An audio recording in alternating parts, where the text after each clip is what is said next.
നമസ്കാരം. ജീവിതത്തിൽ ഏറെ പേരും തോറ്റുപോകുന്ന ഏറ്റവും ബുദ്ധിമുട്ടുള്ള പരീക്ഷ ഏതാണെന്നറിയോ? ജീവിതം എന്ന പരീക്ഷ തന്നെയാണ്. ചോദ്യപേപ്പറുകൾ പലപ്പോഴും മാറിപ്പോകുന്നതാണ് ജീവിതത്തിൽ നമ്മൾ പരാജയപ്പെടാനുള്ള കാരണവും. കഥയിലേക്ക് പോകാം അല്ലേ?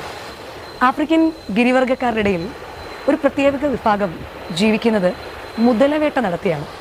ഈ മുതലവേട്ടയിൽ മുതലയെ പിടിച്ച് അതിൻ്റെ തൊലി വിരിഞ്ഞ് വിൽക്കുക എന്നതാണ് അവരുടെ പ്രധാന വരുമാന മാർഗം. അതിനായി അവർ ചെയ്യുന്നത് മുതലകളുള്ള കുളത്തിൻ്റെ കരയിൽ പക്ഷിക്കുഞ്ഞുങ്ങളെ സൃഷ്ടിച്ച് വെക്കുക എന്നാണ്. അതായത് പക്ഷികളെ പിടിച്ചുകൊണ്ട് പോയി അതിൻ്റെ ഇറച്ചി മാറ്റും. അതിനുശേഷം നീർക്കക്ക പക്ഷിയുടെ ഉള്ളിൽ സ്റ്റഫ് ചെയ്യും.